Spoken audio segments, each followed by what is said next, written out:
Okay, thanks folks. We'll just jump into Q&A. Callum, has there been any questions on Twitter? Probably the most humorous is from Kenneth Ray for Jim and Lee from Find the Player. He wanted to know, would you consider a V2 that allows Steven Gerrard or Jose Mourinho to find players who are actually any good? Well, I don't know if I should answer that. I'm a Rangers man, so I'm quite offensive to that. He's a Celtic man, so normally, and yeah, I don't know how to answer that. We have had, a number of collaborations that we're looking at with actually certainly professional level clubs. There's more on the community side of stuff. We do get that kind of stuff quite a lot on Twitter, like people sort of saying, send this to Steven Gerrard or whatever, is whoever's team's playing shit that week. Yeah. So, thanks. Slightly more serious question from Jamie Sunderland for Mark from Coach Logic. How did you come to focus on your specific market segment? I guess I was in it, so I was kind of solving my own problem at the start. So scratching my own itch. Yeah, I wasn't trying to solve a problem for a market I didn't understand. I was living it every week, trying to reflect on performance, not doing a very good job of it as an educator. So I was really just starting to develop it for myself. And then Andy was in the same boat at Edinburgh College doing a rugby course, and he was finding the same problems I was. So we kind of were in our market. And then since then we've just chased opportunity that's presented itself, but actually we've come all the way back round to focusing again back on the educational institutions, which is where we started. So, yeah. I'll just do a follow-on, because you sounded like you started out maybe looking more towards clubs. So if you got, there's a spectrum from the professional big name clubs, Catapult, Rome. You're working with likes of it's national level. Your background is playing at national level as well as at a club level, but you're seeing your market opportunity in schools, is it? And local. Can you talk to us about that shift? Yeah. So, I guess I didn't mean to lie there, but it was clubs to start off with. So there were more of them, I guess, was the kind of main thing for me. There was more clubs in schools. It was easier to kind of go after that market. But then you kind of quickly find that the buying power of a club is much less, especially the amateur clubs we were looking at, is much less than a school. And as our product presented that it could be used within multiple sports, because initially we started out solving a problem for rugby. We'd always tested it in a school environment, so there was always hockey and cricket and netball and all these sports using it as well within the testing environment, but our focus was clubs at the start. As it presented that more and more clubs from other sports were starting to use it, it was much easier to make a sale, a larger sale going into a school and selling to multiple sports, but then also multiple depths. So you've got a first team at multiple age groups at a school. You don't have one first team of a single sport or a club. So it's kind of a practical thing as well, that we end up coming back to that school environment. Great. I think this strikes me as there was a bit of a trend there across all your talks about how perhaps the kind of depth of data, how it relates to performance, and the management tools, which would normally just be at professional level, are now it's moving down towards the consumer level. Is that do you want to talk about that a little bit in your own instances, and whether the extent to which is driven by market, or the extent opportunity, and the extent to which is actually just about making that technology really available to people, but available to new types of users. You guys want to go? I've spoken quite a bit. So I think for us, I think golfers, golf really fits to data. Golf is one of those sports that, and like most sports now, is it can be data driven. You can really understand a lot about your game by gaining positive and negative insights. So you can get, prior to kind of university years, I was elite taekwondo, doing martial arts across the world.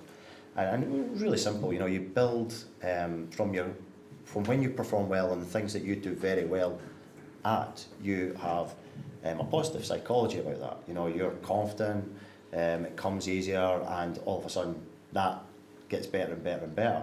And equally, your negative stuff is the bit you seem to perform worse at. So, I mean, for golfers, sometimes it's being able to say, you know, stop talking about the negative, start talking about the positive. You know, if you're a really good driver, we'll start talking more positively about that driving.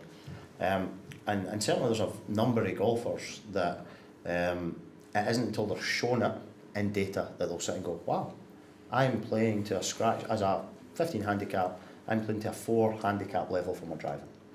Man, that's a psychological boost right there, you know. And equally, as long as a golfer, you can get over the downside to the negatives, which could be, oh look, I don't hit my 6 iron 150, I don't hit my 9 iron 150 like I thought I did, because I did it once. I actually had to, we've got true yardages and performance average that gives you a true reflection of your game once you've used it 5 times. I actually hit the ball 125.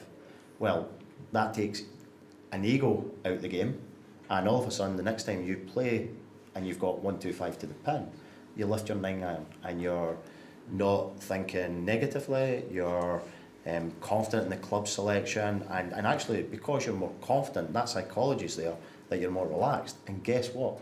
You're going to hit it closer. And all of a sudden, what used to be a negative is now flipped to a positive.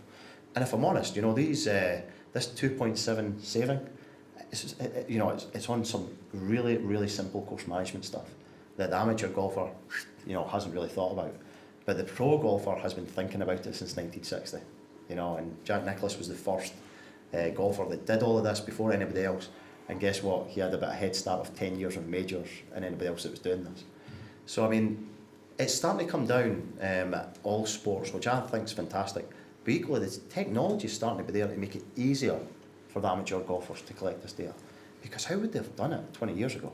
You know? And I think it's that thing of technology can empower everybody depending on where it is. Great. Well, I've got sort of 2 parts to that. Like, weirdly, I think psychology in every sport is massive, and I think there's a number of analogies, like, you know, the home advantage. There's no physical advantage whatsoever to playing a game at home. So why does it make such a difference? It's psychology. Same with like short school, and this is a stupid story, but the best time I ever was playing golf was when I was playing a shitload of Tiger Woods, and I was used to knocking, you know, every shot sort of up next to the pin and hit it straight. And I think just psychologically, because I was used to doing that, when I actually went and played real golf, my real golf was like way, way better, which is... So you're saying you thought you were Tiger Woods? Well, I certainly don't say that to my wife.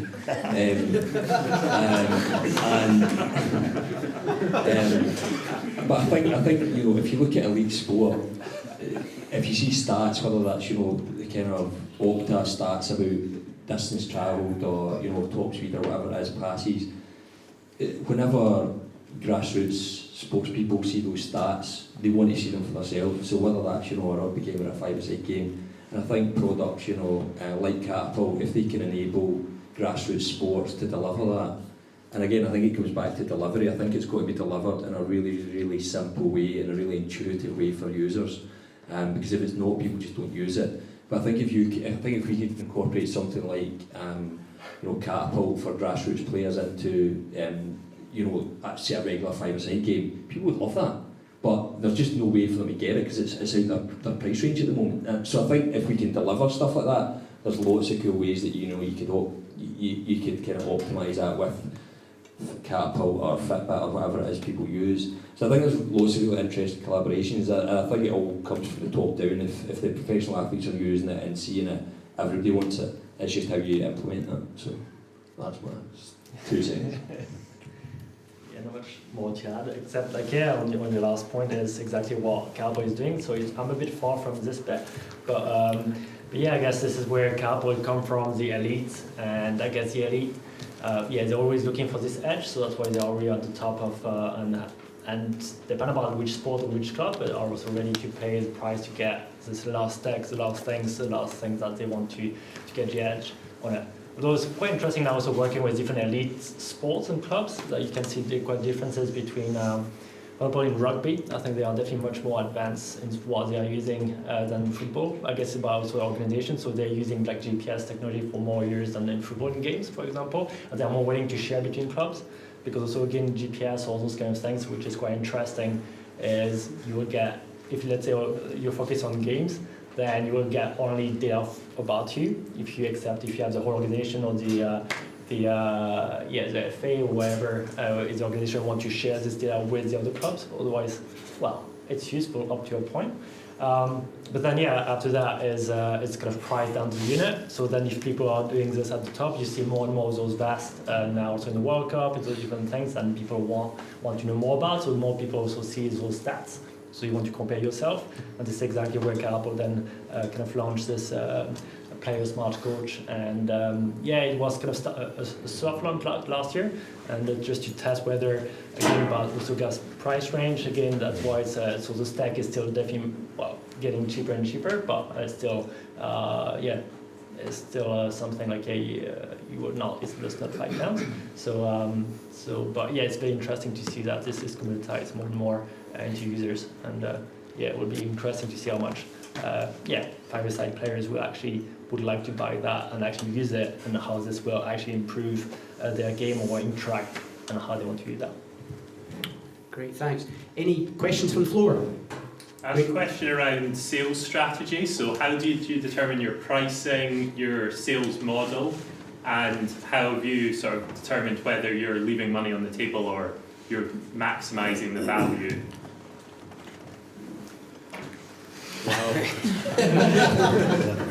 Now, sales-wise, so pricing has been a killer for, like, it's been an iterative process. Like, we started at £150 for a platform for as many players as a team wanted, as much video as you like, because we had some Amazon Web Services deal for like £100,000 worth of data or stuff, which was free. And I'd done some kind of calculation around about the number of clubs in the UK, and then kind of correlated that with the number of active people saying that they were doing a high level of sport based on like Sport England data, and come up with this figure that we'd smash it just at 150 quid per team. So that wasn't correct. So then we've kind of, and you go in, when you say to someone, so we actually really early on, West Ham gave us a direct message on Twitter saying, really like what you guys are doing. We believe that the analysis tool that you've created for coaches to make it easy for them to clip performance would solve a problem with us at our academy. So they had 250 players. They had double-ish the amount of parents, and they were really fussy parents. Their kids are in the West Ham academy, and they wanted the analyst team of 9 to provide highlights packages, work-ons, and all the information about their kids on a weekly basis. And what the analysts wanted to do was concentrate on scouting and recruitment. Anyway, I'll get to the point. So Coach Logic ended up being a really good solution for them to go, each player gets their own match, they can clip their own highlights, create their own work-ons. So we've satisfied 250 people, but they're all doing it themselves. It becomes user-generated content. And then I went in with 150 quid unlimited users, So like that doesn't work at West Ham. You quickly start to recalculate what it would be per user. And then we chucked $5,000 at them, which was huge for us at the time. And they just like bit our hand off, and we thought, oh my word, we've just got this wrong as well. So it's experience within the actual sale itself, like how quick do they take it? There needs to be resistance. If there's not resistance, you've probably got the pricing wrong. Competitor research, so we do a lot of like research about what other competitors are offering. Cost of sale, it's always been pretty good for us because the cost of video isn't that expensive, and it's all user generated, so the support cost is minimal. So putting all that together, I'd say we've got a pretty robust pricing strategy now, but it's taken like 6 years to get to that point where I'm more comfortable with it, and we'll probably change it next week. Really good question. I mean, in the early days, you can do it a way that you think's a clever way. So I mean, those 800 people, basically a number of them got asked about, how much would you like to, the advantage of being there is you could almost see how the questionnaire went and then start to pull out other data. So go and talking to the market when there's nothing to talk to the market about, if you're just trying to justify the product. And the pitfalls of that was we got told £250 was right in the sweet spot. Now the reality of a wearable on the wrist 3 years later is really 150 to 200 is where it fits. And actually the reality of the golf market is a lot of golfers will only pay 150 and below. It doesn't matter what the upside is. So for a GPS wearable on the wrist, they'll pay 150 and below and nothing more from our current market research. And it doesn't matter how good the other features are, and that makes it really complicated. Add on the fact that you are building hardware and there's a cost here that has to be, put out through different distribution channels and different retailers. It gets really difficult, and we're quite, we are primarily, there's a majority techies in the team, and we're very much driven by data and getting the biggest margin we can for the product. And that means in today's modern world, you have to look at a direct-to-consumer approach, especially if you're deploying a lot in marketing. If you're going to deploy millions in marketing, you better drive it to your website, because your retailer that might not optimise their website to drive sales. So you can deploy a whole load of marketing here, and you can be very clever with that. You can drive it through your website, and you can get a direct approach, a direct to consumer sale. Retailers aren't loving that, obviously, and distributors are loving it less. But you need to have those people in to reach people that you can, because you've not got a physical store. So all of a sudden, you've got a lot of variables in there that you have to get your price points absolutely spot on. And it's okay running promotions if everybody's involved, but if you've got a retailer involved and a distributor that is not, you're going to have massive problems in your sales channel. So you talk to the market, test the market, sell it direct to start with. If you're an SME and you want to get some noise, you want to test it, sell something like what we do anyway. Sell it direct a bit, find out where the market sits, find out the A/B test on your website, and same with different countries. And if that's all going really well, you can then roll it out at a certain price point to retailers, distributors, depending on how you want to do it. We've made all the mistakes, and we're still, it'll change, as time goes on, I'm sure. But we've found one that's really nice now, and it works really well and converts well. And then you've got hardware that devalues as time goes on, and we'll need to look at that. But for the next 6 to 12 months, we're in a real sweet spot. But it's been a year of pain to get it there. That probably doesn't answer the question.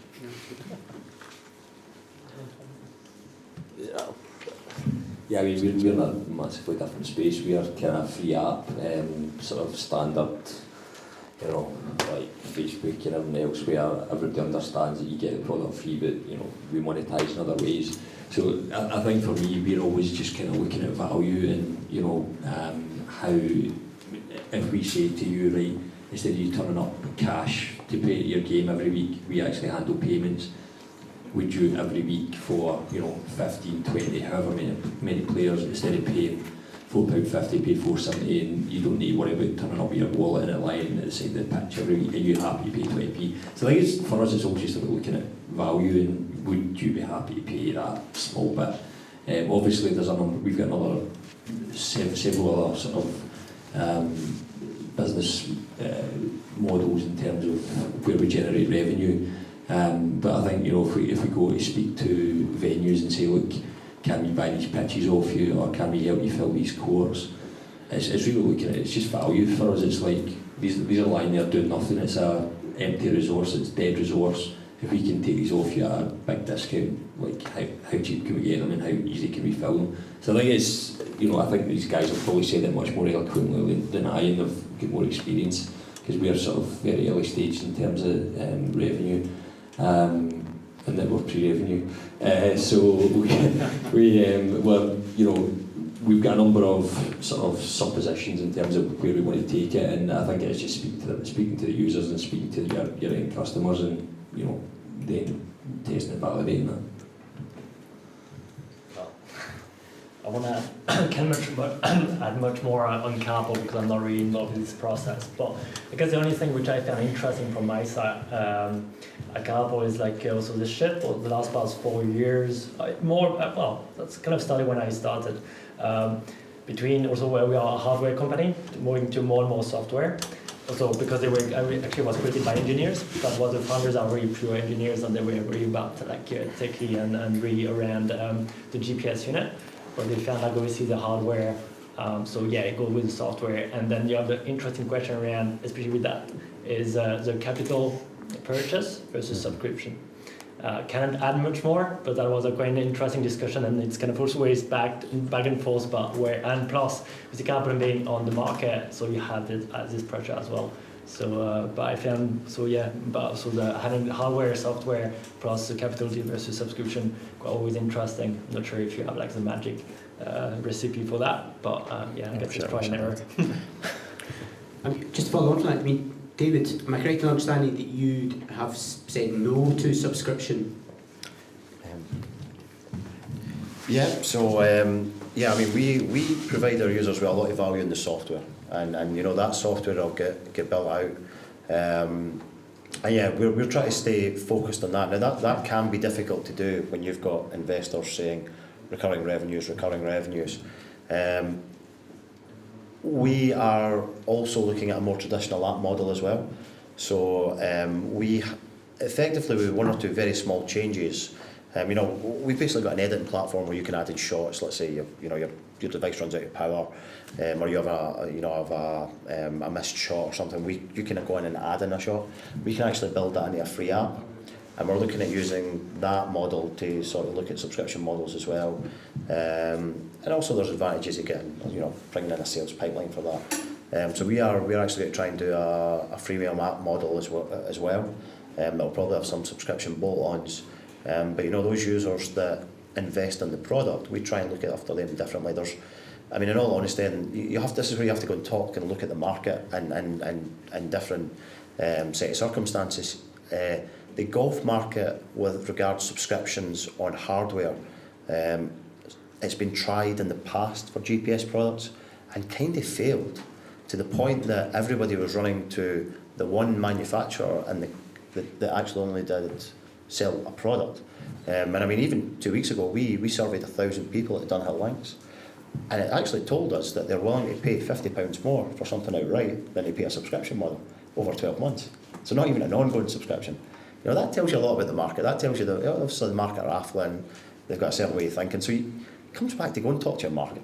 If you put a subscription model out there and it's the best technology ever, and your market doesn't like subscription models, it's going to be you're pushing against your users and your market that wants to buy it. So talk to the market, research, understand as much as you can, and we'd sat and built some lovely subscription models where you would get the hardware for free and you would do other things. Some beautiful subscription models have been built over, we call it beer and pizza nights, where we have these flash out ideas, and then they last for 6 hours. We finish our work at 5, we're still sitting there at midnight coming up with these ideas.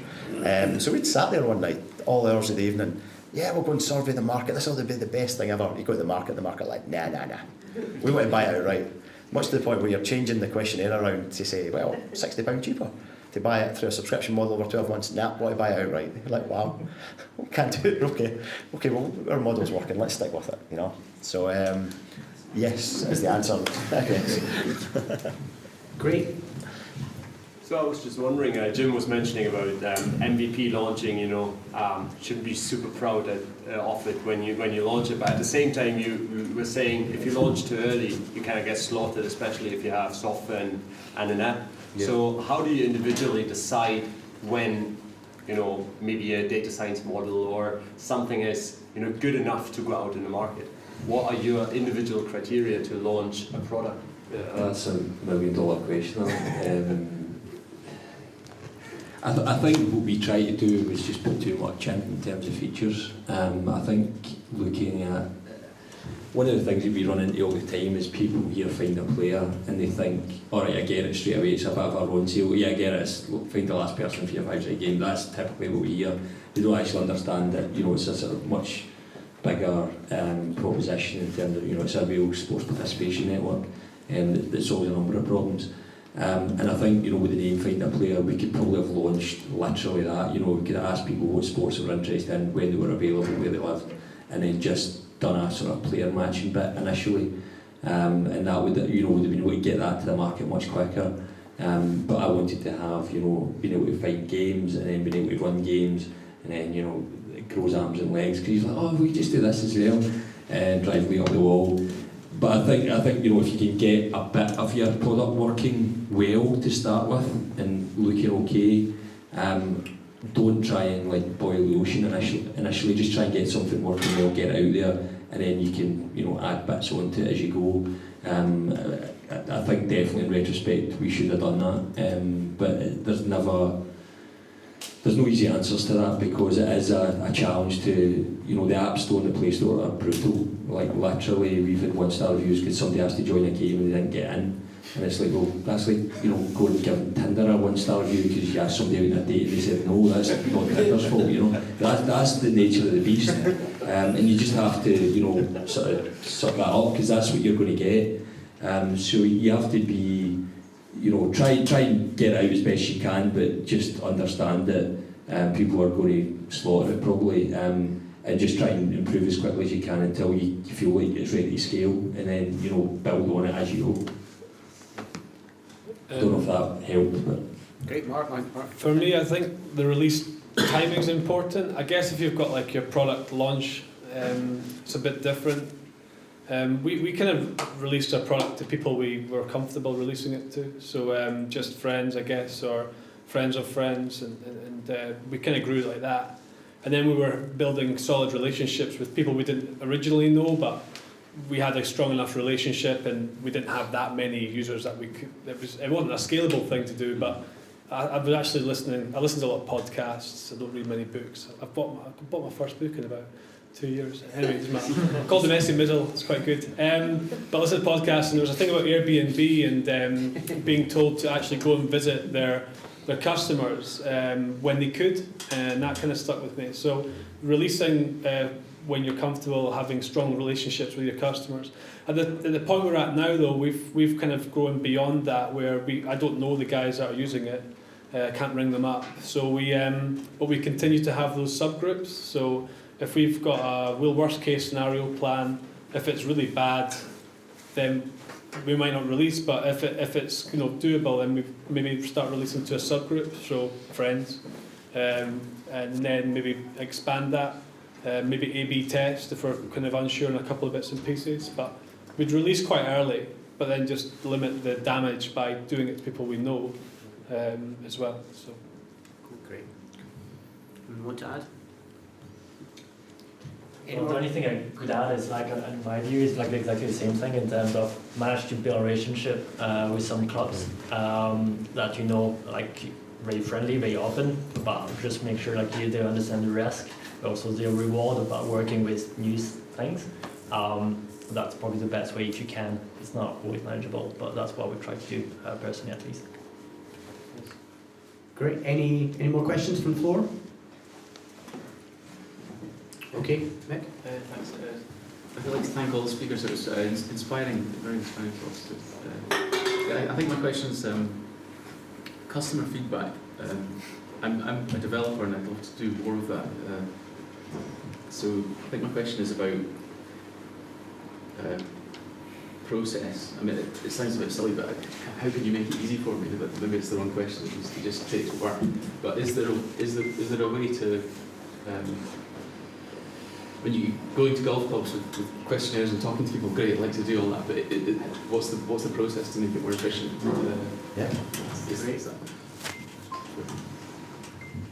Yeah, so the going into golf clubs and doing that, we almost use that.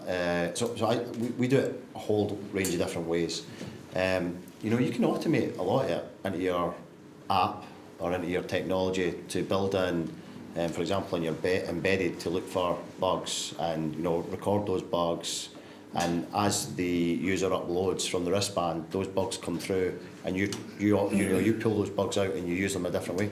The user might not have noticed that the GPS paused for 2 seconds, but you've had to add in some software to actually track those bugs. So from a technical point of view, we do that a lot in our hardware.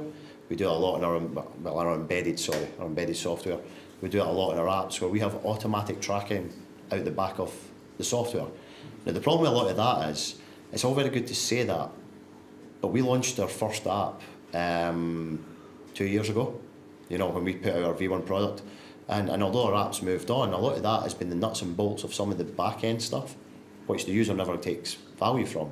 But we get a lot of value from to understand how the system works. So you can actually build a lot into your technology. The problem is in startups, try to do that with a time frame of trying to get out the product and having pressure from board members and shareholders about launching and making money. So it's that offset. How do you offset that? And then the second one is there is nothing like real world testing. You know, going out watching how users use your product. So remember, I'm a techie. So I was 7 years an electronics design engineer. Because you obviously love golf so much, and I'm thinking that's such a great thing. No, I'll be honest. I love the process. You know, I love the process of building really good things, and it wouldn't matter now. I'm now of a mindset. It wouldn't matter what I was doing as a business. You know, I would launch, and there's nothing matter with launching it quick. You see some bugs coming through, and we've been there, right? Our V2 was launched really quick last year, and on the back of our pre-sale, we had bugs in there in the system. And you sit and you look at so what I would say, if you're the founder, if you're the chief executive, man, you get on Zendesk and have a look. So Zendesk is a way of tracking bugs and questions coming into customer support. You know, it's your responsibility to have a good look at what's happening there. You get in there on Sunday night after the rounds have come in all of the weekend, and you have a good look, because your guys in support that are managing that are dealing with that on the Monday. And they might turn around to you and say, oh, it's all good. Man, just be open and honest. Get right on Zendesk, get any warts and all, and understand it. And you know, that might make you want to go out and see your users using it. And what we learned from that, we learned something called our onboarding process on our tech needed refined for higher demographics. And it's amazing, you group all the bugs, all the errors that are coming in through Zendesk, and you group them into demographics and issues and problems, and is it hardware, is it embedded, is it app, is it iOS, is it Android, and you keep grouping them like that so you can look at your stats at the end. I'm very, very geeky. And then thankfully my team's very geeky with this stuff, it's great. But that means you can sit at the end of the month and go, oh look, we've got a problem here. We've got a problem with the Android app, and it's consistently happening. We need to get into that. Or we've got a problem with the desktop app, and what is the problem? Well, by the way, whenever somebody's had a problem with the desktop app, we've logged the PC they're on, and we've logged the version of Windows they're on. Jesus, all of a sudden I've got some real powerful data. I think it was one sort of idea validation which I was impressed by, because bugs. I think that you mentioned you had a pizza meeting and you came up with a subscription model, and then you just found out quickly. I was wondering whether that involved a lot of going to golf clubs and talking to people, or did you have some quick process that could validate that? Well, the quick process was really, and we'd had a beer and pizza meeting for bugs, and we've had a beer and pizza meeting for, developing a new piece of hardware, and maybe I want to turn off the video for this. A beer and pizza meeting is just an excuse to say, we're all going to stay back and work on this, right? We'll supply Domino's, we'll supply loads of beer, and it relaxes it a bit to have an open chat about it. And one thing I've always really been focused on is openness, fairness, being able to create this environment where anybody in the team can come and say, look, this isn't working, or this is working, or I want to do this. That's the responsibility of management teams, to make that sure that's that open environment. So the beer and pizza night, anybody can come, but the reality of that example was you then had a captive audience at the Dunhill Links that were there for golf. So we were going to Dunhill Links knowing that there was going to be thousands of people coming, knowing that we could make it look like we were part of the Dunhill Link. I need to be careful what I'm saying here. So, we're standing at the gate. They've just came in. It's a free competition, so you're not like paying and disrupting them, but you're just going, excuse me, could you fill in a short questionnaire about golf? And they don't know what's to do with short scope, or some of them maybe do now. They don't know what's to do with short scope, and they fill it in openly and honestly, and it gives us some data. It's just your time, your effort, jump in a car, drive 100 miles, get out and get it done, The hard part, the real hard part, because when I was an engineer, I got too comfortable sitting in front of a PC just doing my day-to-day thing that I was really comfortable with. As an engineer, if you can be an engineer that gets out there and talks to the market, understands the market, starts to understand what their pains and problems are, you'll be able to build them something really cool because you understand the problem, And that's all that research does. It doesn't matter if it's for consumer or your sales or your tech. Same again, I will go on and on about talking to the market. It's so key when you're doing a business. What do you want to validate? I'm just trying to solve the actual problem. You want to validate, so could you not just chuck something out that doesn't actually do anything apart from gauge interest in it? So we would do that sometimes. I'll jump in here because we'll turn this into, because we'll wrap it up quite shortly just because time's marching on, but that doesn't stop everyone going to the pub afterwards and having those chats if you want, or you could probably I've got an 18-month-old up at 5 o'clock tomorrow. Cool. So one final question before anyone. Great. So thanks for sharing the story. Very, very fascinating. The question is about, you've gone through the startup journey in the last 3, 4, 5 years. What were those things which were very, very difficult for you to go through, which you expected from the ecosystem, the whole startup ecosystem to come through, like skills, funding, the talent, blah, blah, blah. What were those main key things you really struggled through, and what do you think currently is going to be a big issue for Scottish startup ecosystem? Everything. Yeah, I had a couple of businesses before, but I think what we were doing this time is a much bigger scale. So I had a massive learning curve. I think building the teams, I think it's been mentioned on here a couple of times, that's absolutely paramount, because you're not going to be good at everything. I think finding people that care about the journey and the mission that you're on and that will buy into that, and I think it's also really important that you find people you get on with, that have got kind of shared values, and just people that you're going to like hanging about with, because you're going to be spending a lot of time in the office with them. Least jokes are terrible, but no, I'm not kidding. No, they are terrible. But I think that, and I think appreciating the size of the job you're undertaking, I think I massively underappreciated how hard it was going to be, and I think you need to prepare yourself for that it's going to be a roller coaster, and there's a lot of downs as well as a lot of ups, and I think resilience is absolutely key. I think if you're not really committed to what you're doing, I think it's probably quite apparent in all the people here that we all loved the thing that we were wanting to do. And I think if you don't have that, I think if you don't really give a shit about the thing you're wanting to do, you're not going to stick at it. You really need to love it, because it's going to be a long and hard journey, and I think that's really important. So I think that getting the right people on board and then just sticking at it. There's a book I read called Founders at Work, and one of the things that comes through time and time again was the number of people that were so close to quitting just before they finally made it big. And I think it's just, sometimes just keeping going, and if you care enough about it and you're committed to it, you'll get there. Obviously sometimes people have got terrible ideas and it's like they shouldn't start, but I think if you've got a good idea and you're committed to it and people are telling you this, go for it, then just stick at it and build people around you that will help you in the mission, because you can't do it yourself.